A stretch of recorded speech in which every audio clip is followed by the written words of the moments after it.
Welcome, everyone. I am Rebecca Wilson, and I'm the CEO and founder of Starts at 60. I'm super excited to introduce to you Brad Schurman, or Bradley Schurman. He's a demographic futurist, an opinion maker and leader on aging and longevity, and also the author of the new book called The Super Age, Decoding Our Demographic Destiny. And you can see his book on the screen behind him here.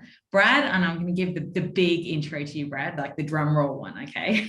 Brad has spent 15 years working with the AARP. Anyone in aging in Australia should know what that stands for, but it's the American Association of Retired People, and it's the largest interest group in America with 52 million members, where he published the groundbreaking AARP Aging and Readiness Competitiveness Report, which established baselines for the understanding of global aging policies. So he's right in there in the pocket of all the interesting things aging in the world.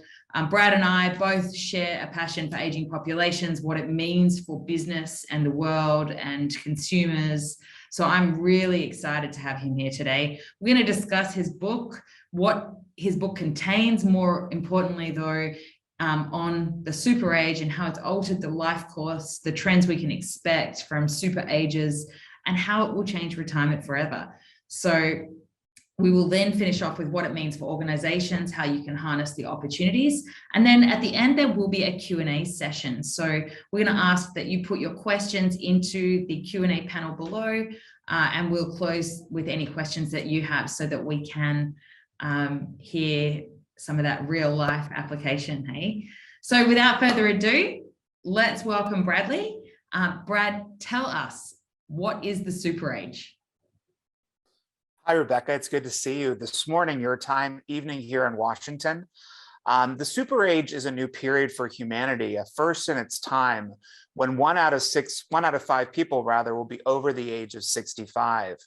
This heralds in a new period of opportunity, but also a new period of challenges as the number of older people increase substantially, but the number of younger people decreases substantially too.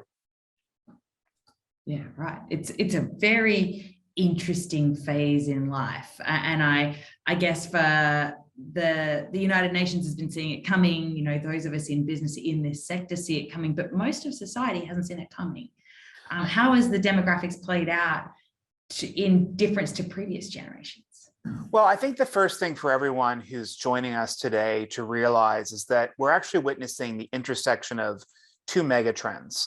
The first is that we are living longer lives on average. This is due in large part to improvements in science, technology, diet, but also in connectiveness. We're also seeing at the same time a decrease in birth rates. That is, the number of people per family is having, which is creating a vastly older and more generationally diverse world than ever before. Now, what's interesting about all this change is that at the same time we're talking about more older people, the definition of older people has really changed. Older people have moved from a relatively frail, relatively staid population to one today that is far more active and engaged than ever before. And there's science to prove it. In fact, when we take a look at populations that are 65 today, they're actually far more younger in terms of their physical, mental, and cognitive health than generations before them. And in fact, there's been longitudinal studies that have proved this to be true, including one of very important interest at the University of Helsinki in Finland. Yeah, right. I mean, and we've sat in it for years, you and I. It's a very interesting life course that has changed. It's changing rapidly. And I think people aren't always across just how fast the demographics are changing. Can you talk us through how life stages have changed? I love that. So your book. I think the easiest thing that we can always point to is where we were, where we are, where our parents were, where they are, and where our grandparents were and where they are, if they're still with us today. And my grandparents were products of the Great Depression. They were born in 1914 during the First World War. They lived through the Great Depression. My grandfather went to the Second World War. But my grandparents very much were on track to live a three-stage life. But because of innovation, social innovation, they ended up being the first generation to actually have a true retirement. Yeah. So they were able to get out of work, by 65, and they spent those last years in relative comfort. Even though my grandfather was a coal miner when he was young, and he installed elevators for a living, they actually were able to have a very comfortable retirement because of it. And my grandmother was a school teacher, by the way. They weren't wealthy folks by any measure, but because of the social welfare systems, because of personal savings, because of private pensions, they were able to have this really wonderful retirement. At the same time, my grandparents were becoming adults. They were having their kids, the first generation of boomers.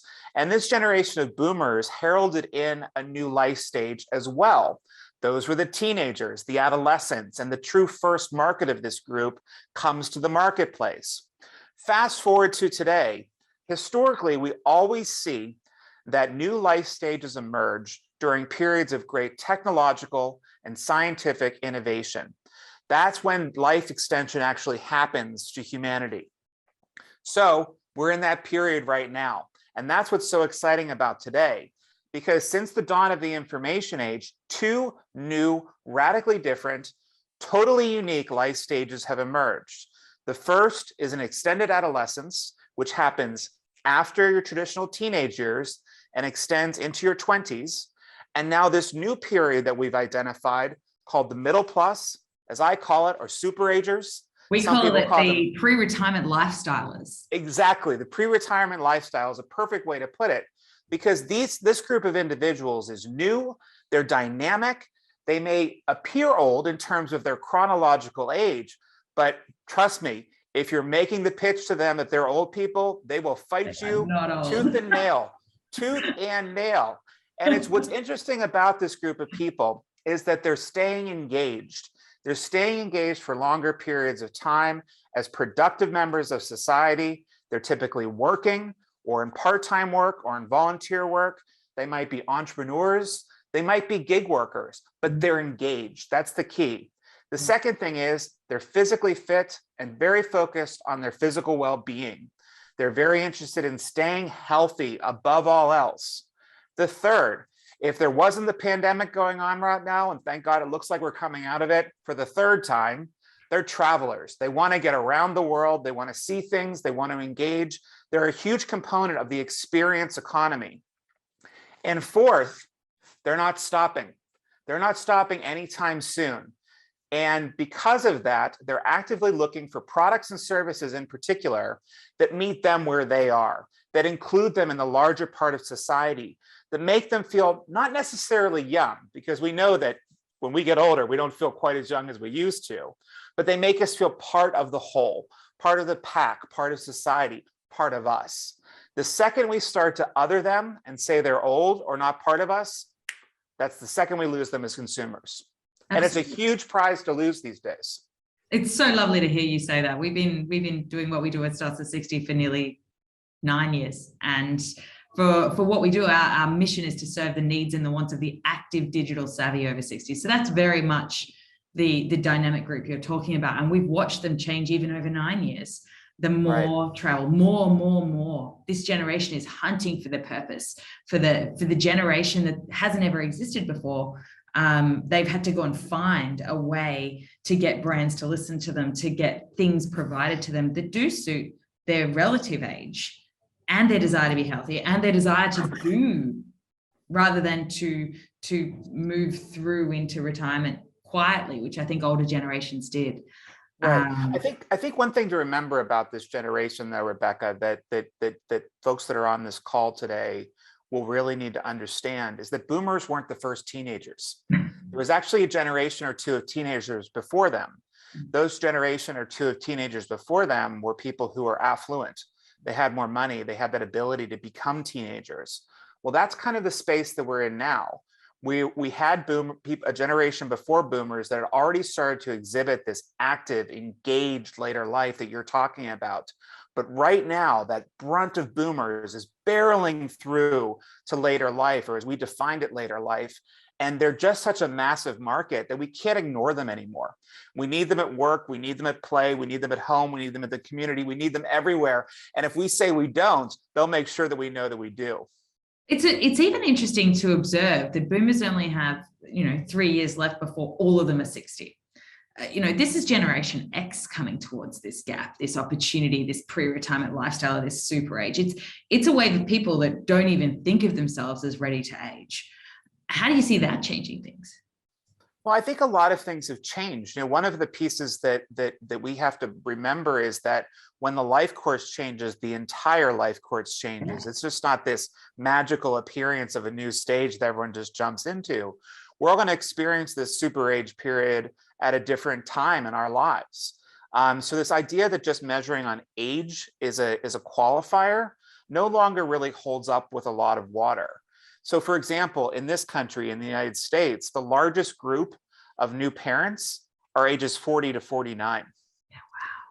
Can you imagine a group like that thinking even remotely that an organization for retired people is something that they want to join? Absolutely not. They're thinking about their immediate needs. Now, in 10, 15, even 20 years, they may consider themselves part of this super age group or this new retired group of people. But they're not going to start necessarily immediately when they've got children that are still in the home and still under the age of 10. We talk very much about how significantly life changes as you come towards or around 60, but you can never pinpoint the window where it changes with age. You really do see people coming to a point where all the kids have gone for a while, and then they start to go, oh, I can now start to re-identify with myself. Oh, what was my purpose again? Oh, wow, there's so many exciting purposes I can chase. And then they start to get this FOMO that you see in teenagers, this excitement, this adrenaline for living and getting out there, which also then drives their behavior in health because they want to be healthier, because they want to live longer and they want to do more. And it really is all tangled up with travel and leisure. Absolutely. Such a lovely thing to see. Yeah, it's just important for marketers in particular to really look at this group, not necessarily as a monolith and one that's relatively diverse, because, like trees, the longer we're around, the more diverse we are in our appearance. Human beings are not too different in that regard. We have to focus on the individual's needs and market to their wants more than anything else, and provide stage-based segmentation wherever possible. Do you have kids? Do you own a home? Are you active? Are you engaged? These type of markers are ones that are far more interesting in outcomes, I think, at the end of the day, than simply saying, are you 65 plus? We call them retirement life stages, and we identify 12 of them across our platform and really segment the audience quite actively into this. It's quite fun to watch this consumer at a point of need or want drill down into the process of research. It's actually quite delightful to see them researching and exploring their options and the information. Exactly. I'm absolutely loving where your book goes. I want you to talk about, and we've jumped over all these wonderful questions I prepared, so I want to apply it to Australia. Obviously, you're in America. It has a much, can I give the little stage of Australia? There's 7.2 million people over 55 in Australia right now, and that's growing at more than 350,000 a year. We call it the golden 28%. So 28% of our population is now over 55. The generation here has had superannuation, unlike America, where you haven't had the same structure of pension funds and stuff as we have. Australia has really been saving for their retirement since 1992. So 22 to 24% will receive a full pension, but you can't get that till the age of 67 now. Superannuation here has changed everything. 60 to 70% of people in their middle and later life are going to expect to live off a combination of government support and savings into their old age. And the government is pushing very hard towards leveraging the money tied up in your quite, the Australian median house price is over $1 million in a lot of places now. So people have a lot of money tied up in their houses here, and the government's pushing for them to release that and use it to fund themselves. So this is a different old age, potentially a little bit to America, but it's not, it's fascinating. How do you see it playing out from what you see in America? How can you reflect on the impacts on Australia? Well, I think from the American point of view, you're right. We do have things different here in terms of our pension savings. In fact, we don't nearly protect our citizenry as much in later life as other countries do. in that regard, though, we have a number of different savings vehicles that people are in, private savings vehicles called 401ks that are tied to the marketplace, which can be problematic during periods of downturn, as we've learned through the pandemic and through the Great Recession in the late 2000s. Most people are going to take up some part of their Social Security, their state pension, but it's relatively small against the larger piece. Many retirees here either work off of private savings. The very few have corporate pensions anymore, and some live off of their home, either through a reverse mortgage plan or by selling their home and moving into a smaller property. That's just part of the reason why we anticipate that a significant number of older people will want to work later in life, in large part because they'll have to. They're driven by need, financial need, but also social cultural need as well. They want to stay part of something that's bigger than them. They want to have purpose, like you said. But in that regard, we're taking a look at data long term. We look at data from the government, and we're predicting that in the next 10 years, in fact, by the end of this decade, the number of over 75s in the workforce will nearly double. And the number of under 24s, that's 16 to 24 in the workforce, will actually contract by about 8%. So whereas other countries may have rather robust pension systems or saving systems, whether it be your Super or the Kiwi Saver in particular, places like the United States do not. European nations, for example, have very strong pension systems. Those are going to have to be readjusted if they're going to maintain their solvency long term. But in the US, people are going to work longer because it's pragmatic to do so. They want to because they stay mentally and physically engaged, and they continue to be earners. And that makes them even better consumers than they already are today. It's interesting because we in Australia refer a lot to your retirement income funds as well. As once you pass through into retirement, the definition of earning becomes very different. And a lot of business people that talk about your annual income don't understand the transition into retirement when you're living off your assets and drawing down off them and generating an income from them. And you still take an income, but you only take what you need because you want to leave it in those assets, generating that income from it.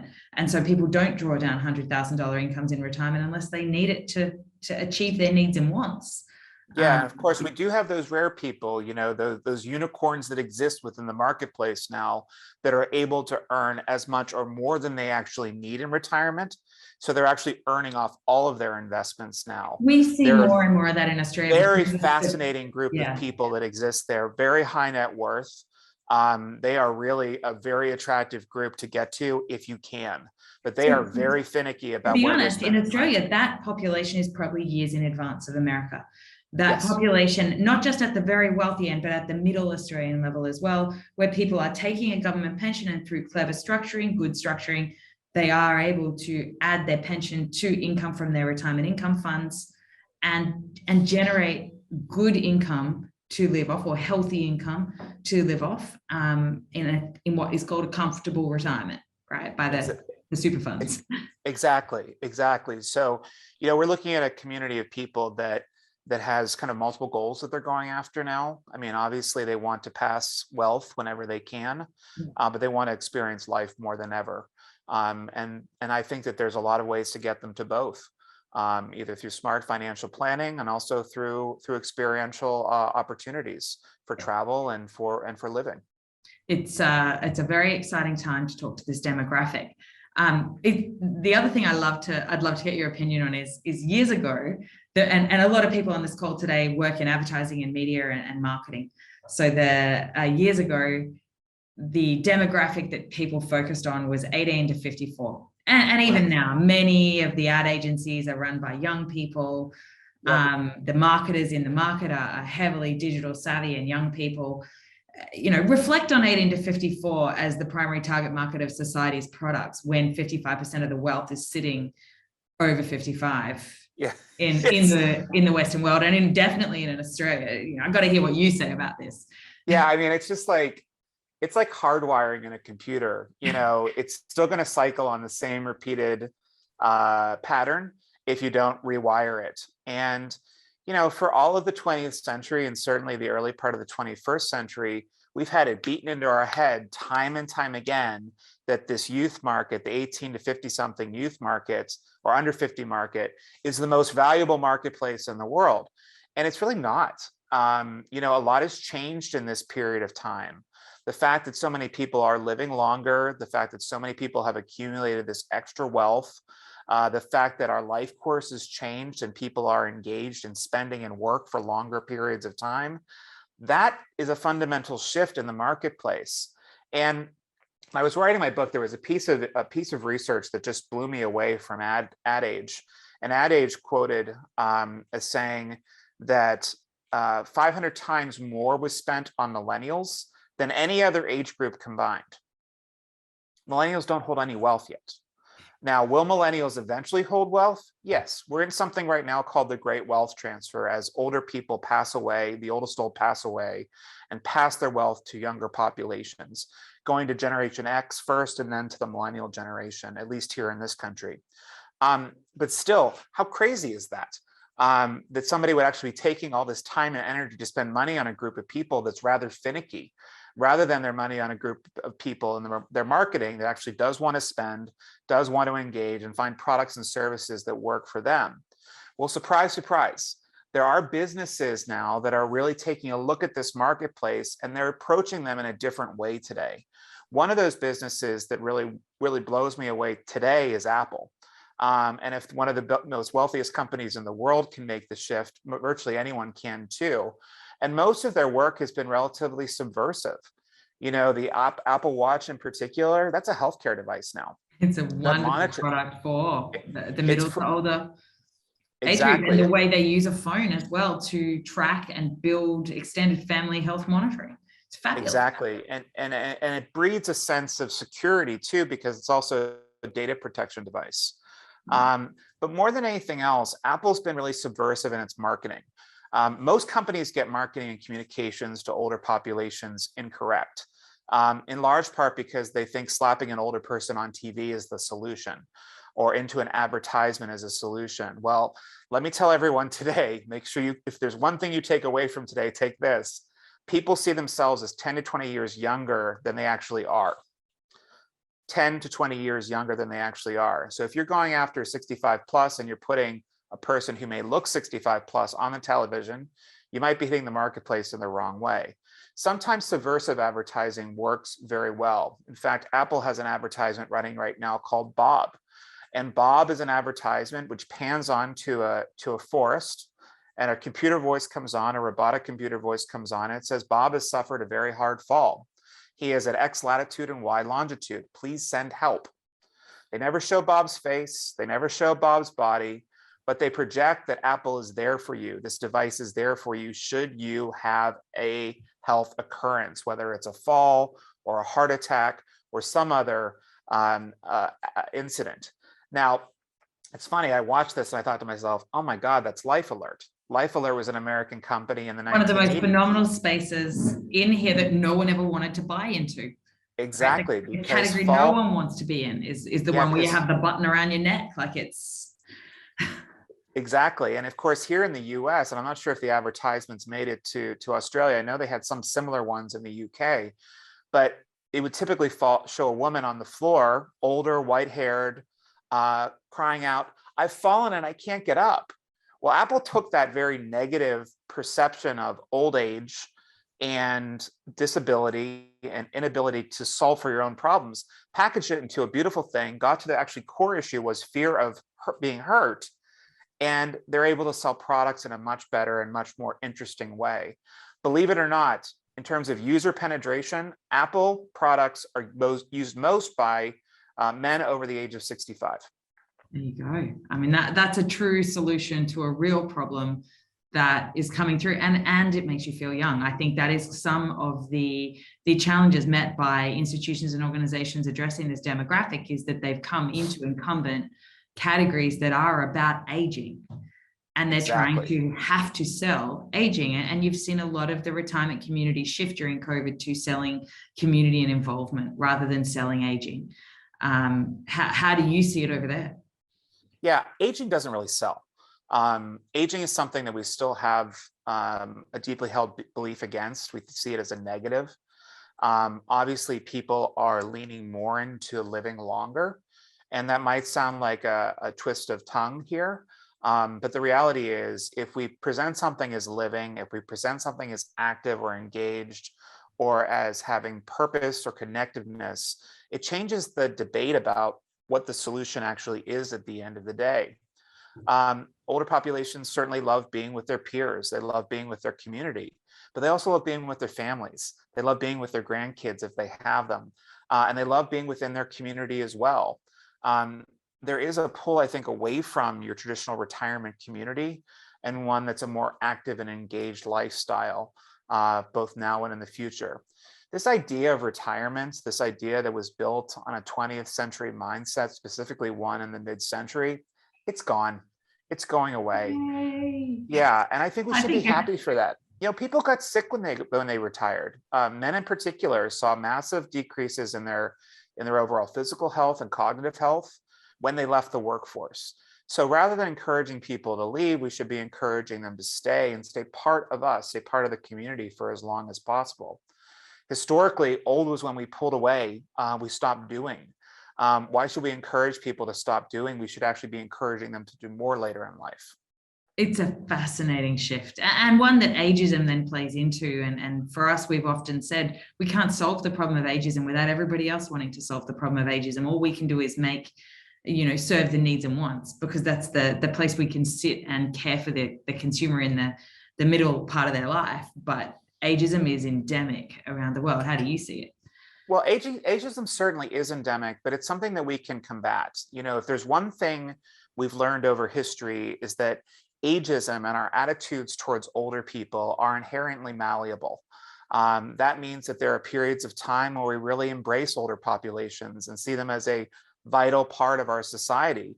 And then there are periods like the past 70 years or so following the Second World War that we said, not so much. Because older people actually did have a role in the family until late life. They had a role in their community until late life, until, just into the mid-century here, where we created this idea of a modern retirement.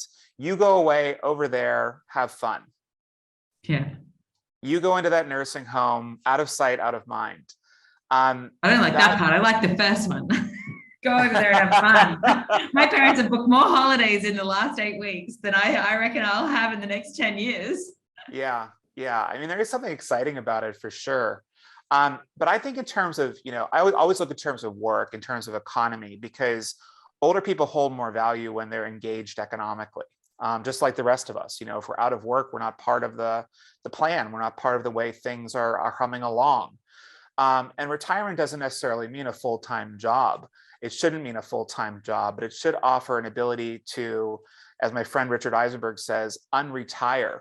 Find a new path for yourself in that later phase of life where you can continue to contribute, while at the same time, stepping back a bit, or stepping forward, as some people would say, stepping forward into those dreams that you've put off because of other obligations throughout your life. It is definitely, and I think people used to get to the point where the obligations came to an end, and then they would retire, and then they would get old, and then they would die, and hence the 18 to 54 was actually built. I'm going back a bit, but it was built 50 years ago when the average survival was closer to 65, and therefore people didn't have a value to that economy in the 55 to 65 age group. It's interesting you talk about the economic value, because in Australia, we've very much seen that somebody's economic value no longer declines when they leave the workforce, because of the pension system.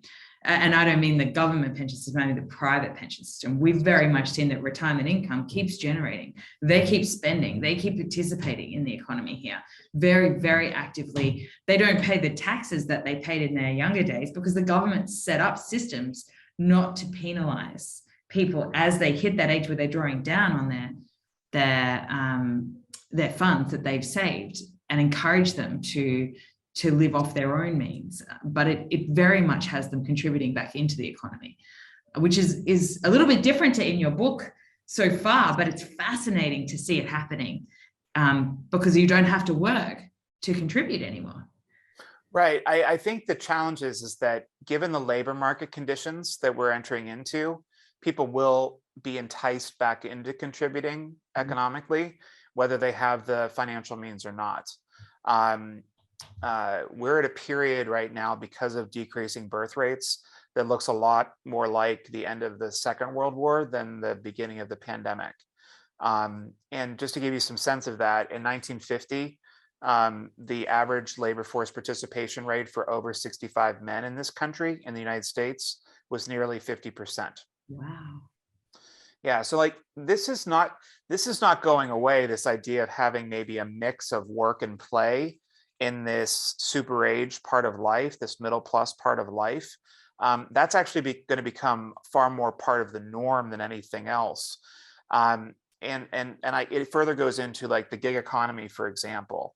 The gig economy in this country accounts for 16% of the population. 16% of Americans are in the gig economy in some way. That's driving for Uber, working for Amazon, maybe being on Fiverr or Etsy, maybe selling on eBay. That's all gig type work. Of that 16%, a full 20% are over the age of 50. And of that 20%, a full 30% are over the age of 65. Yeah, wow. So we're talking about a sizable portion of the population that is saying, I want to be doing something. I want to have meaning. I don't just want to sit back and collect a check. I mean, I'm sure that if people had that extra money, they'd use it. They'd love it for sure. Yeah, but they don't have that here. But where's They the don't- purpose? I mean, that's exactly right. You've got 30 years to live at 60 on average now today, and in the future, in your super age, as this demographic comes through, I loved the numbers you quoted about the first people to live to 150 are here. I mean, tell us more of that. Tell us where you went in the book. What did you discover? I think that the one piece that has been consistent throughout humanity is that, at least for the past 200 years or so, we've really pushed up life expectancy. So this started with the first industrial revolution around 1760 in England, and pushed to the second one that started in the 1870s, the third in the 1950s, and the one that we're currently in today called the information age, or the fourth industrial revolution. During each one of these leaps forward, we've managed to extend life. So in 1760, average life expectancy was around 30 to 35 years. Today, average life expectancy, at least in the US, is 78. That's on average. Obviously, there are populations that are higher and populations that are lower. The highest life expectancies in the world, places like Hong Kong, places like Monaco, where people are pushing into their late 80s. In fact, you find exactly. So you find that each time we push forward with extra years. And for most of our history, we've gotten to those extra years because we've solved for infant and youth mortality. So we figured out ways to keep kids alive. So around 1900, a child had a reasonable expectation of dying. 1 out of 3 died before the age of 5, and nearly half died before the age of adulthood. Today, nearly all children survive those formative years. The longer you're alive obviously improves your odds overall. So today, our fastest growing demographic worldwide, not just in the United States, worldwide, is 85 plus, people over the age of 85. That's astonishing. That's absolutely astonishing. But what's really captured our attention, at least my attention as a demographer and an expert in aging and these markets, is that there's a whole new group of entrepreneurs, venture capitalists, of scientists, of academics that have said, wait a moment here. Aging isn't a process. Aging is a disease. We can solve for diseases. Sure. Wow. We've cured other diseases before. Let's cure aging. Well, that's a fundamental shift in our thinking. If we treat aging as a disease, then we can solve for so many other things, because there are diseases that we get simply because we're old. We are more likely to die from disease, from infection, as we get older, because our telomeres are short. They're part of our DNA. We are able to pick up cancers at a higher rate the later we are in life. We're more likely to lose our eyesight. So if we're able to tackle aging as a disease, well, that means that we can extend life on the other end too, or perhaps in the middle. And each time we stretch things out, we're not necessarily tacking years onto the end. I think that's an important takeaway today for everyone that's on. It's not that we're just tacking years onto the end, we're actually pushing years into the middle. So it's not like we're adding, all these new extra 80-year-olds. We're actually adding all these new healthy people into the center of life. And that's a pretty dynamic shift as well. But the revolutionary technology, the revolutionary science that's being delivered today, the therapeutics as well, I mean, it's science fiction. And it's happening right now. It's in clinical trials, including using things like your lymph nodes to regenerate your organs. In fact, with a long-term goal of actually replacing your own organs with your own cell tissue. Imagine a future where you could just pop out your liver and pop a new one in. Pour me another. I mean, that is the dream, is to make the good parts of your life longer. Exactly. Right? None of us want to live with all of the end of life horrors for a long time. We watch aging and we can all see the fear. I mean, our 60-year-olds say, our community says their biggest fear is Alzheimer's and dementia. We don't want to live in those ages longer. We want to live in these good years in the middle, your super age. And of course, when we take a look at what the real goal of science is today, it's not necessarily to extend life. The primary goal of all of these innovators at this point, rather, is to actually compress morbidity. So you make a really good point there, Rebecca, about we want to live all these extra healthy years in our life. Well, we can do that if we actually compress our morbidity. So, older generations, those that predate, perhaps the First World War, perhaps the end of the 19th century, it was not unheard of for an individual to work until they died, to stay engaged until they died. We're actually going to be bringing that back in many ways because of these innovations. We won't have to leave work because we can't do it anymore. We're going to leave work because we simply have to stop at some point. One of our mentors here, he talks about how he retired and he puts his fingers into lots of different things, even mentoring me, and he calls it, because he wants to get through his relevance deprivation. Yeah, right? Yeah. He says he hit this stage and he was the heads of companies in Australia, and then boom, it was like jumping off a cliff, and he had to go find a way. And lots of men encounter this too. Let's make no mistake about it. Women are much more resilient when it comes to entering later life and leaving the workforce than men are. I think in large part because men put so much value into their being and connect it back to the office place. I've seen it time and time again. Men leave the workplace, my father included, and he's sitting around literally twiddling his thumbs, trying to figure out what he can do to fill his hours of his day. And it's a bit of a shock when people leave. Some have referred to it as pension shock. When you actually leave the workforce and don't know what to do with yourself. And there's an opportunity to help people find purpose during this period too, perhaps find a new passion. My father has done both. Coming out of pandemic, he's actually back in the workplace with my brother, with a family company, but he's been called back into work because they can't find enough people to work right now. So he's working a couple hours a week with my brother, and he's also become an active painter.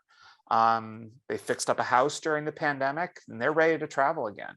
So they're your ideal consumer. They're your ideal engaged marketplace, these type of people like my parents, for the folks that are on this call today to really go after now and in the future. That's where I want to go next with our conversation. We haven't got too much longer left, but I do want to talk about the opportunities. People have come today to hear from you about the opportunities that sit around the super age. Where can their organizations go? Where should they look to find consumers with a big enough problem that they can solve them? Tell us, you've written the book. I mean, there are so many things to solve here, there, and everywhere. And there are so many opportunities as well. I talk about a number of different models in the book, and I do hope everyone picks it up today. You can get your copies on Amazon if you'd like, and of course, local retailers across Australia. But when we talk about this emerging innovation that's coming with later life, a lot of innovation is born out of necessity.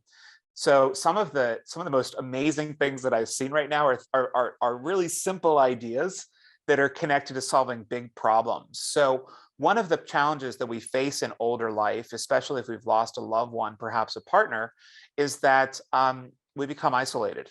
And isolation is a big threat to our national economies because it costs so much in terms of healthcare. And it's incredibly depressing too to become isolated. In fact, most people suggest that becoming isolated or being isolated is the equivalent of smoking nearly a pack of cigarettes a day. We wouldn't prescribe that for anyone. So why would we let people become isolated? That being said, one of the quickest ways we can solve for isolation is getting a roommate. Wow. Yes, a roommate. And there are programs through companies like Airbnb to have temporary stays. People come through your home or actually, utilize part of your asset, maybe an apartment that you have nearby. But also companies like Silvernest that does house sharing in the US. A relatively new company, well-funded, and serving a significant market need. And perhaps my favorite is Upside Home, a company founded by Jake Rothstein in the south of Florida. And they actually take market rate housing, apartments that you buy or lease from a regular broker. And they actually take that brokerage responsibility, and they place older populations in those apartments, in 2 to 3 bedroom apartments, in a quote unquote Golden Girls style model to ensure that people remain connected for longer periods of time. So they're solving not one, not two, but 3 things at once here with a simple innovation. The first is connectedness, social connectedness, and having people living with other people, which helps them stay independent for longer periods of time. 2, they're solving for affordability. Housing costs are through the roof right now. So if you're able to move in with somebody else, you're able to lower your overall housing cost burden in later life. Or you might be able to move into a much nicer neighborhood at a lower cost because you're sharing with someone. And 3, they've done the hat trick. They've actually started connecting services through a concierge model with the home itself. So you can get those medications delivered or that laundry picked up or perhaps meals delivered as well. It's nothing short of revolutionary. And of course, when I spoke to Neil when I was writing this book, I said, I just didn't get it. Why would older people want to live with roommates? And he said, Brad, you've lived with a roommate your entire life. And I said, that's not true. That's not true. I've not lived with a roommate my entire life. He said, how many years have you been without somebody in your home? It was a total of 2. 2 years in my 44 years on this planet, I have been without somebody in my home. And I thought to myself, wow, that's a problem right in front of us that's easy to solve, yet revolutionary at the same time. That's fantastic. Another one, it hasn't popped up in Australia yet, and we know the problem. We know women have an enormous problem with cost of housing. It's single women, and we hear about it regularly. So it's lovely to hear. So I'll go and study it further. I would take a close look at both Silvernest and Upside Home. I would also take a look at an emerging tech company called Adely, AIDALY. It's actually founded by a former employee of mine, a former intern of mine. She's part of the founding team. And Adely is helping adult caregivers secure funding to take care of mom and dad. This is, of course, for people who are later in life, but these adult caregivers are very much oftentimes at the cusp of becoming a super ager, or might actually be sitting in that middle of the middle plus already. They may have that burden of taking care of a loved one. What Adely does is it actually connects federal and state dollars here in the United States through an online aggregator, an AI platform, to find out what you're actually due from the state. Oh, we have a very fortunate platform in Australia that's national for that whole care giving solution, and some very good entrepreneurs have taken a good leap in here to bring it all together. So it's exciting in Australia as well, that category. Exactly. And of course, transportation mobility is always going to be something that needs solving for, because mobility is the first thing to go.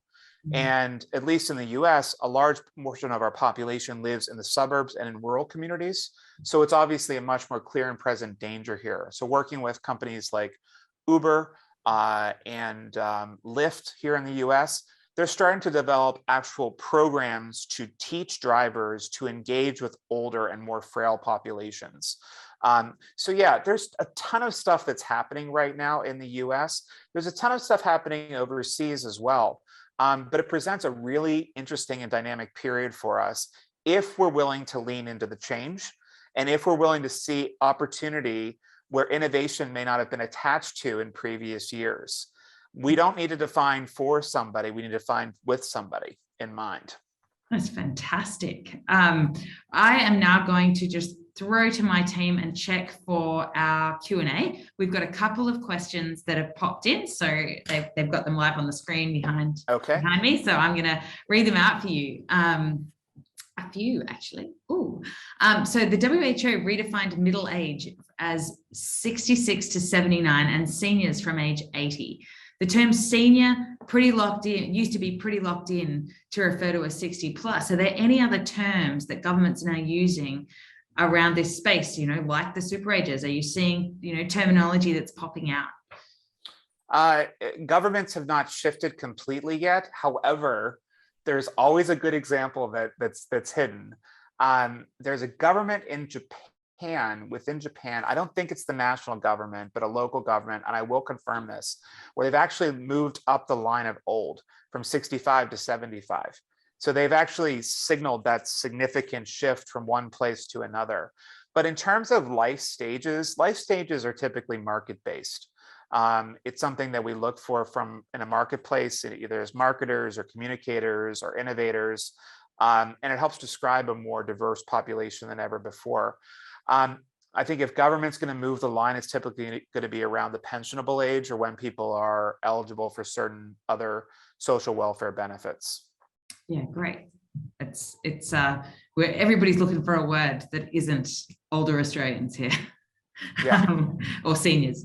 During the pandemic, one of our listeners noticed ageism manifest itself in the dichotomy of those that could or would adapt to using tech and those that just wouldn't get it or couldn't get it, often because of poor cognitive function. How have you seen tech challenges for older cohorts tackled, and what is our responsibility to make sure no one misses out on the functioning society that technology now empowers? Yeah, we have to use tech, whether we like to or not. Obviously, we use the tech that we need in our daily lives, and there's been enough studies to suggest that obviously older people weren't necessarily not using technology because they didn't know how to or didn't have the ability to.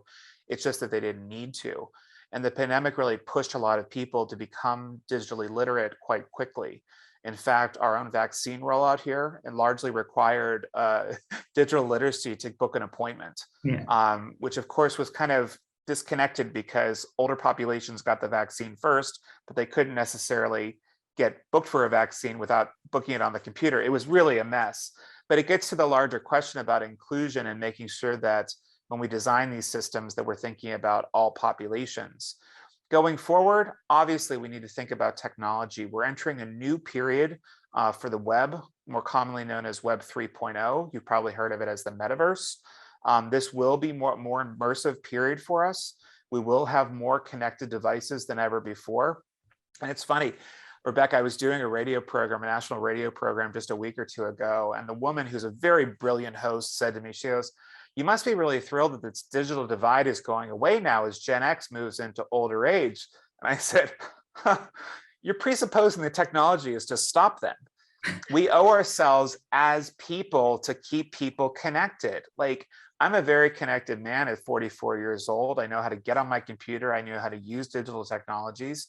But I haven't fully leaned into immersive technologies yet. If I don't do that, I could become a fatality of this new digital period. You've got to stay engaged, and there's a personal responsibility here, make no mistake about it, but there's also a responsibility for businesses to bring us along and governments too. It's immersive technology. I spend a lot of time standing around in the team going, you don't even know what Web 3.0 is. You can't even picture in our comfortable Gen X kind of view of technology how it's going to change the way you interact with your family on the other side of the world, how you're going to be able to walk down the shops together and see it all together, and therefore aging, retirement, every other category in life will change with it. That we couldn't imagine the internet when we sat back from it decades ago. Yeah. And it was just coming in. I think it's important for people to remember, and this will be your another aha moment of the day. This is the 15th year anniversary of the iPhone. Oh, wow. And I lived without one for several years. Can you imagine living in a world without that device today? I mean, it seems surreal. And that's part of what's come, this Web 2.0, the applications, the iPhone in particular, but also Samsung and other smartphones have really allowed people to cobble together the services they need.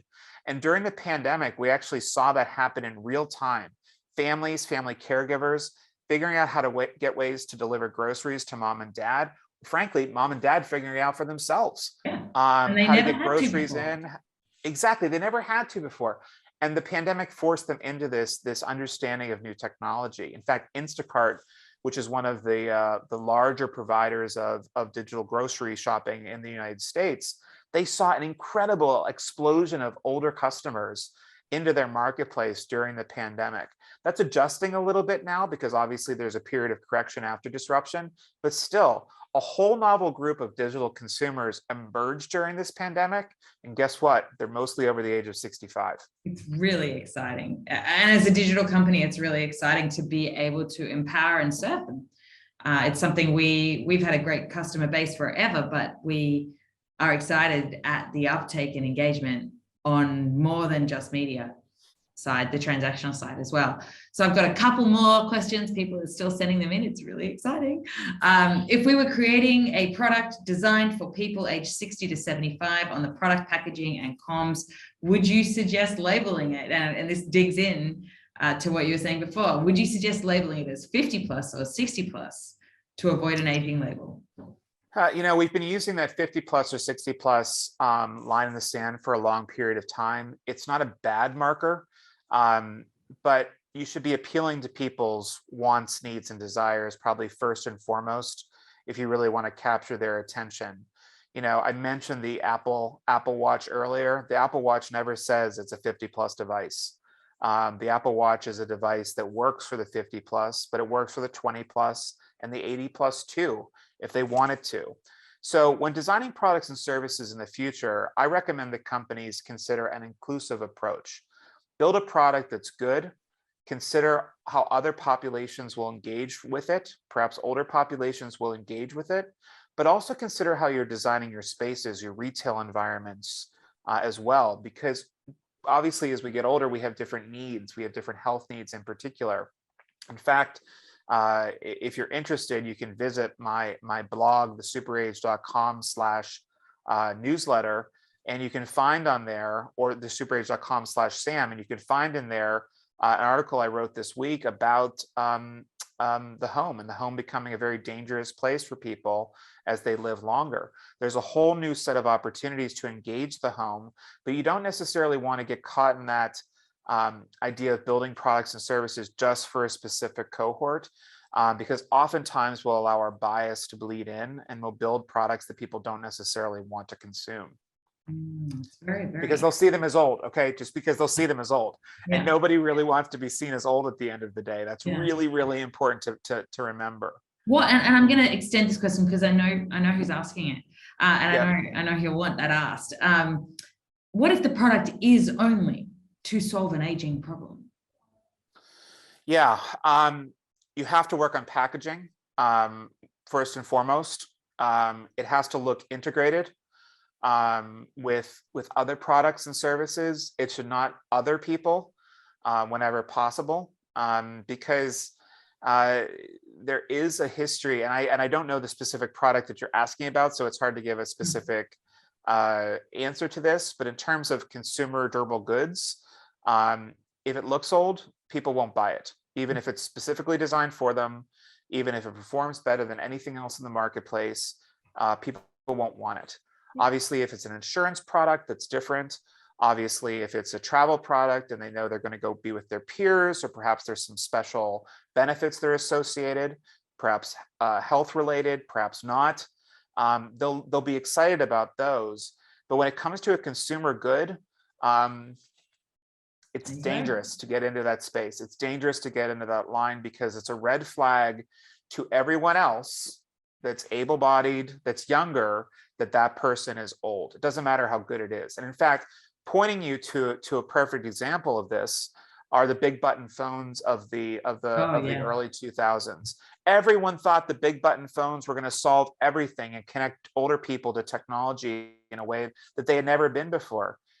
Older older people just felt othered by that.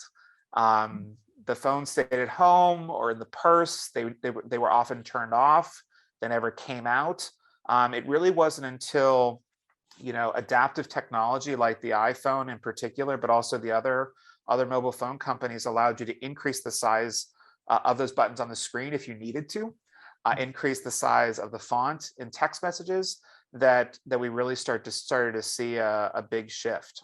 Yeah, no, absolutely. This product is in the health category, so it is about Well, the aging process. So yeah, so within health, obviously, you're talking about well-being, and you're speaking to, again, not necessarily an age group per se, but an aspiration, and typically that's to remain as healthy as long as possible.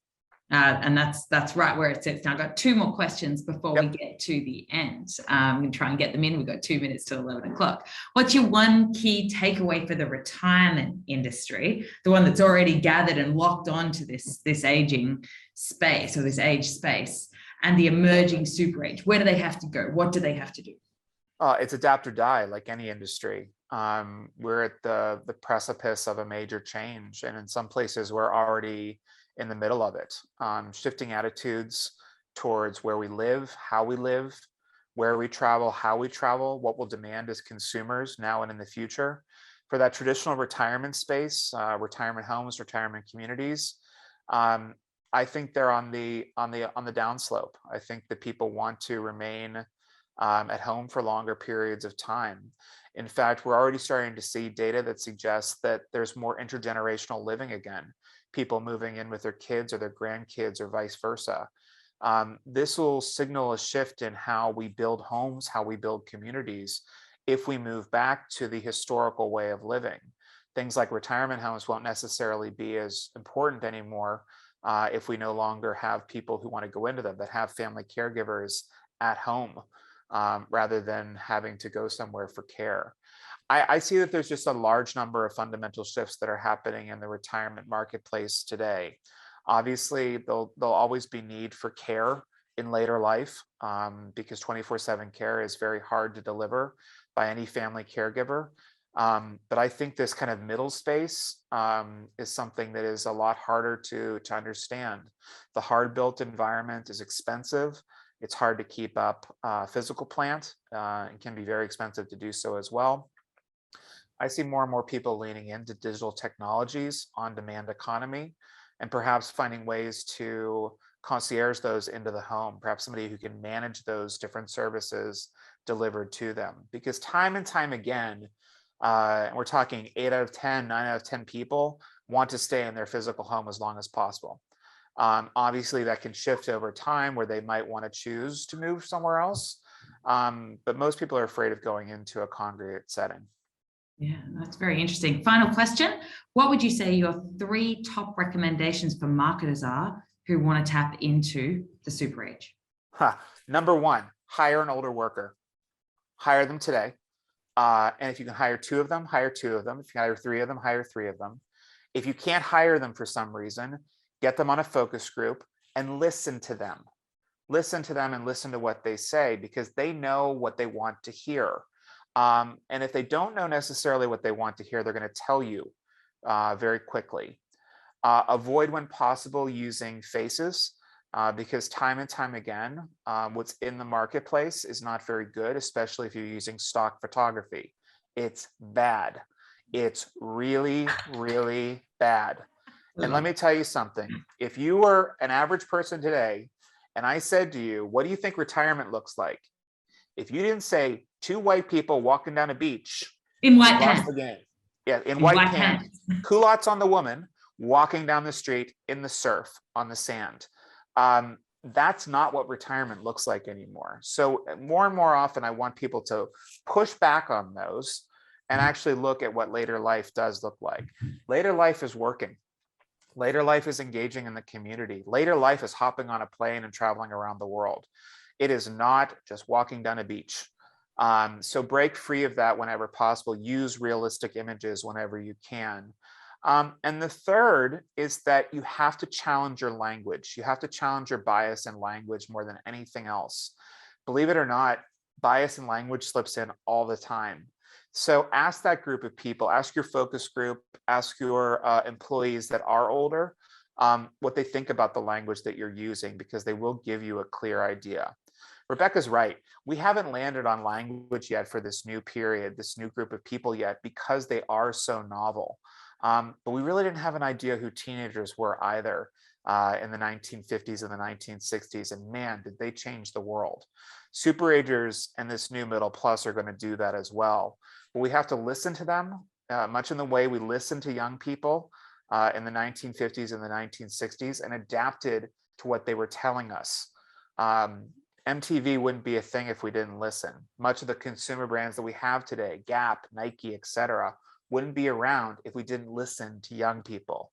So as I suggest to anyone who's willing to hear me, listen to older populations, pay attention to them because they want to tell you what they want. You just have to be open to hearing them.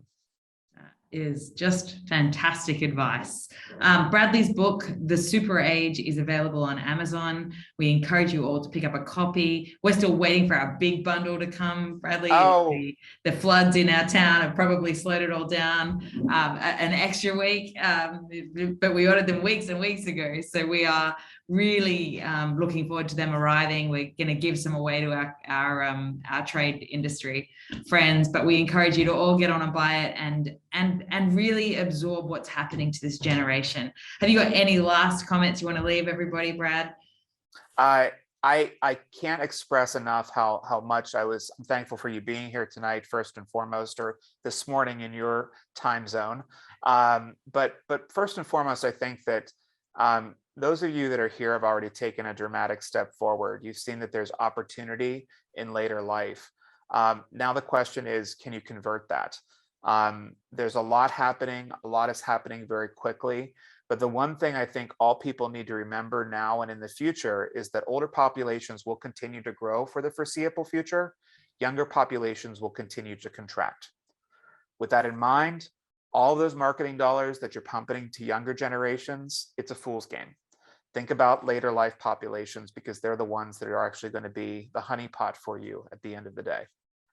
Thank you so much for your time, Brad. Thanks, Rebecca. I'm it was sure great being here. Soon. Thank you. Thank you, everyone.